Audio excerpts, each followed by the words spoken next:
Local author Erika Berg visited the University of Washington to share a visual presentation of her book, Forced to Flee. In 2000, I adopted my daughter, Seiki, from Vietnam. She was 3 months old, and before doing that, I was trying to find a nanny, Vietnamese refugee, to help raise her. So I was a book publisher at the time, and I wanted Seiki to grow up bilingual and bicultural.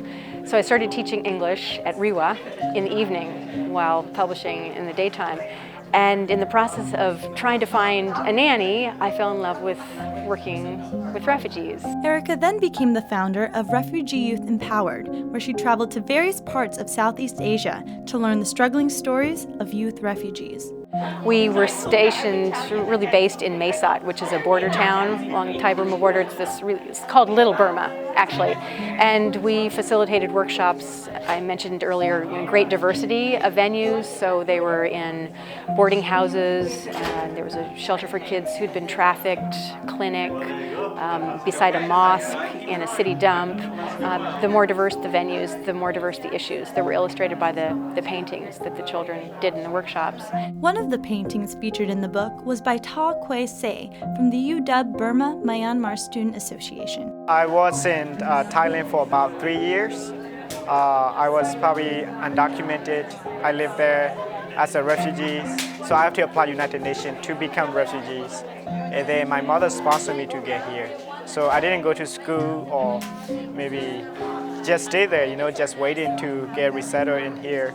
Ta's story reflects the lives of many in Southeast Asia, although only 1% of refugees who receive legal status are actually accepted to resettle in the U.S. I think that within the Burmese government there are hardliners, and often those are former members of the military, and then there are genuine reformers, people who want to move forward, but the Constitution, which was drafted by the military in 2008, really gives the military that reserve on 25% of the seats, and to pass an amendment to the Constitution you have to have at least 75% of the vote. So it makes it very difficult to make fundamental changes. I do one size scale with representing justice.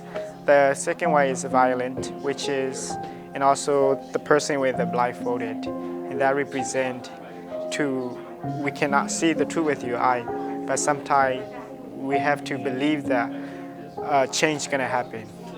The truth going to come out. There was someone in our event today who's from Malaysia, and she said, I had no idea what these migrants who had come from Burma, whom I thought were stealing our jobs, have been through to get this far. And she suddenly, her heart was opened to wanting to learn more and felt badly about how she had treated them. And just befriending one refugee and hearing their story, I was just filled with awe over the courage and resilience and the sort of irrepressible hope that they have. They have to have that to keep going given all the challenges they've overcome. In the future, probably a lot going to be UW student Huskies going to be here could be from Burma, could be from any country. Last year involved with Burma Myanmar Student Association as a secretary. This year my goal is to reach out to students, not just Burmese students or any people could be, to be aware about what's going on. Last week I was in Washington, D.C. and spent 3 days calling on folks in the Department of State and senators and Office of Refugee Resettlement and U.S. for UNHCR, and to have people at these levels who have influence over policy and funding take the book seriously, take this youth stories seriously, and actually view them as potential advocacy tools for them to influence the highest levels of government. That for me is the most gratifying of all, then getting to tell the kids that that's happening. And really it's all about having your voice heard. It doesn't have to be on a ballot. There are other ways that you can stand up and be counted. And for us it's been to speak on behalf of those who've been the most marginalized and oppressed.